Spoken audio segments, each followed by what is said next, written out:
Oh Anto, ma tu lo segui X Factor? La domanda mi viene posta spesso. Sì, lo guardo, in maniera non ossessiva, saltando le puntate, recuperandole a volte no, ma lo guardo.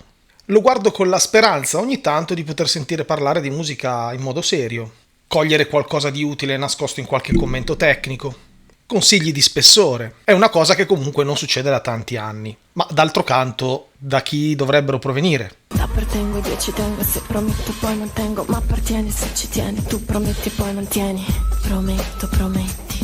Ti giuro amore, un amore eterno, e se non è amore me ne andrò all'inferno. Lo guardo anche come cartina tornasole del mondo dei giovanissimi, per capire che cosa si aspetta un giovane nel 2023 dalla musica, qual è la sua proposta, quali sono i suoi riferimenti. Prendo X Factor non perché sia peggio di altri format, anche perché tra l'altro i format o gli spazi musicali sono praticamente estinti. E anche lui è comunque un animale morente, nonostante abbia cercato di rendere sempre più facile e popolare questo tipo di intrattenimento, virando sempre in quella direzione becera, ed è per questo che non si trova più un commento tecnico. Ma basterebbe riflettere sullo spessore dei commenti dei giudici, sui criteri di giudizio, quindi sulle valutazioni ma anche sui valutatori. Quindi X Factor lo prendiamo meramente come una fotografia di un momento che è disperato, disorientato. La prima cosa che balza agli occhi è che sono sempre più giovani i partecipanti. E poi la proposta principalmente si divide in due categorie. Quella a cavallo tra lo pseudo indie rap, fatta soprattutto di pezzi recentissimi e di persone sconosciute a intere generazioni, e poi le cantanti con impostazione vocale classica che se da una parte cantano, dall'altra portano sempre i soliti 4 pezzi. Il che mi fa pensare che probabilmente tutta questa conoscenza della musica non ci sia. Quasi nessuno suona strumenti musicali, se non giusto qualche baby band che penso si presenti cercando di vivere il sogno Maneskin. E poi ci accorgiamo che questi di musica non sanno niente, perché o strillano o rappano male, fondamentalmente. Ed è qui che entra in gioco il ciclo del letame. Non ci si può aspettare niente di diverso da sti cristi. Cosa vorremmo da loro? Crescono con dei riferimenti bassissimi, contemporaneamente a una cultura del successo come unico indicatore di qualità del prodotto. Funziona buono, non funziona, non è buono. Li abbiamo cresciuti senza nessuna cultura del lavoro e della competenza. Come unico culto il raggiungimento del successo a qualsiasi costo. E come si concretizza questo modello? Si concretizza in eroi dell'ultima ora che sono poco più grandi di loro e quindi anche vicinissimi come linguaggio e cultura. Ma scusate, chi dovrebbero seguire se non questi? Vuoi arrivare tu a dirgli che i testi che parlano solamente di Rolex, feste, Lamborghini, donne sono delle cagate? Cioè, gli vuoi spiegare che prima devi studiare la musica, poi devi imparare a scrivere, poi devi vedere se hai studiato abbastanza canto, e se dopo crederai ancora di avere qualcosa da dire, è possibile che tutto questo riesca a convergere in una produzione artistica. Vorresti dirgli questo quando i loro esempi concreti, i Rolex, le donne, le feste, le Lamborghini, le hanno ottenute praticamente senza fare niente di tutto ciò? Ma non scherziamo. Il ciclo del letame, appunto. Diciamo che un giorno, durante la pandemia, un teenager annoiato e in profondi crisi di identità si tatua in faccia e scarica una base musicale truzza. Nei giorni successivi, strafatto di Coca-Cola e di esalazioni di bipantenol, si convince che questa base potrebbe diventare una canzone. Utilizzando tutte le competenze culturali e la sua grande capacità di scrittura, riconosciutogli da zia Maria, la sua fidanzatina immaginaria, e il bidello, collaboratore scolastico, partorisce una serie di rutti, bro e sillabe a caso.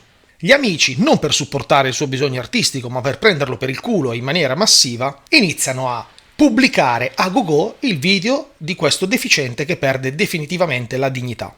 E a ridere di lui, a provare ribrezzo, ormai sono decine di migliaia. Qui la storia si interrompe e, come in un libro gioco o in un Dungeons and Dragons, sei chiamato a scegliere. Vuoi continuare in quello che per te, individuo sano di mente nato prima del 90, è il mondo reale? O vuoi spostarti nel sottosopra? Se hai scelto l'opzione mondo sano di mente, il nostro poveretto sopraffatto dalla vergogna si chiude in se stesso, si deprime e passa il tempo sperando che qualche altra stronzata di qualchedun altro più grossa della sua faccia dimenticare l'accaduto. Probabilmente il trauma lo spingerà ad approcciare alla musica a distanza di tempo, a studiare, a provare, a riprovare, per poi riprovare a pubblicare qualcosa sotto falso nome dopo trasferimento in un altro continente. Nella migliore delle ipotesi non ci proverà mai più e non ci saranno conseguenze sociali. E se invece sei spinto da spirito avventuriero, sceglierai l'opzione vediamo che succede nel folle mondo del sottosopra. Ecco, immaginiamo un mondo dominato da folli contrologiche, dall'assenza totale di senso, dove il culto della notorietà è l'unico principio orientativo. Un mondo orribile, regolato solo e esclusivamente in base alla mera visibilità, è caratterizzato dall'assenza totale di vergogna. In questo mondo, il nostro, che chiameremo per comodità Idiota Zero, inebriato e inebetito ulteriormente dai like riscossi, non si pone alcun dubbio sulla reale natura della diffusione del proprio video. Anzi, galvanizzato da quello che comunque per lui costituisce un successo, continua a produrre spazzatura praticamente identica alla prima e a spammarla in giro a più non posso. Le prese per il culo continuano e generano un effetto palla di neve, che a un certo punto lo porta anche alle piccole testate provinciali. In questo folle mondo potrebbe addirittura succedere che gli algoritmi, che naturalmente nel frattempo hanno sostituito i talent scout, notando la mole di visualizzazioni accendono la luce rossa nell'ufficio di qualche non meglio precisato ex criminale, nel frattempo divenuto responsabile di qualche major divulgatrice di monnezza. A questo punto basta tagliare la canzone a 3 minuti e 18, mettere a tempo i rutti e il gioco è fatto.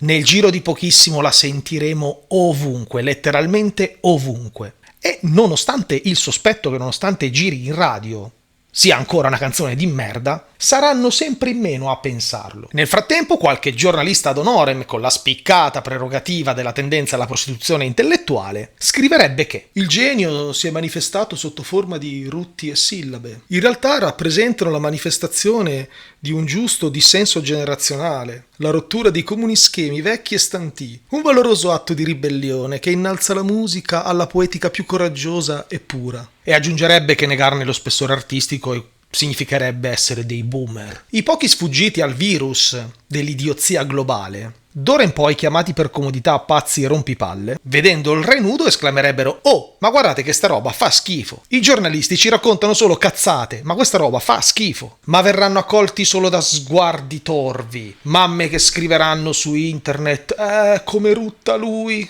Da amici che li additeranno e diranno ma che palle, un po' di leggerezza e divertiti. E in generale da personaggi che nonostante abbiano evidenti difficoltà a mettere una A con l'H e una E accentata, esprimono opinioni che ritengono molto autorevoli, con commenti professionali. E allora fallo tu.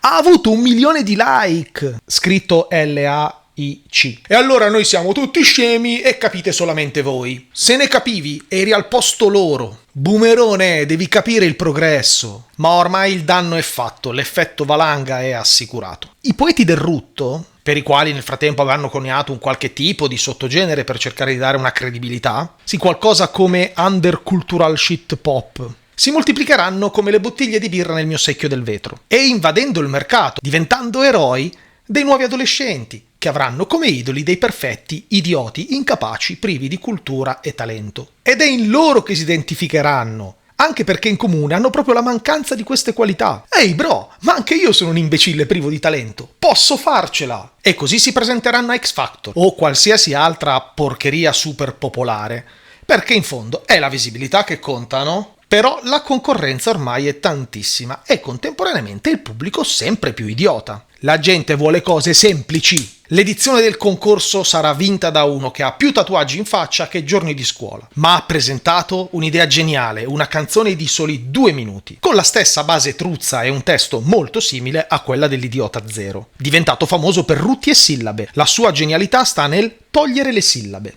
Un genio, la critica è in visibilio.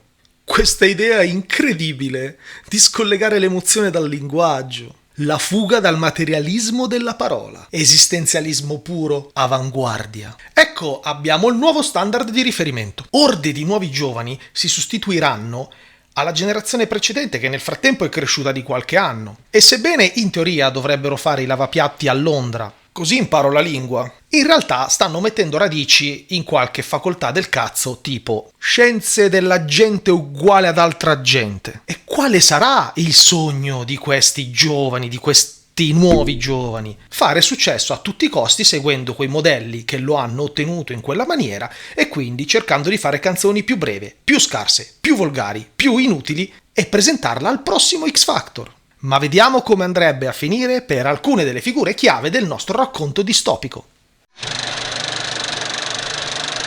L'algoritmo che ha scoperto l'idiota zero verrà nominato sempre più spesso, ma con fare circospetto, come se fosse sempre in ascolto, e con paura perché è onnipotente e contemporaneamente avvolto dal mistero, come il grande fratello di orwelliana memoria.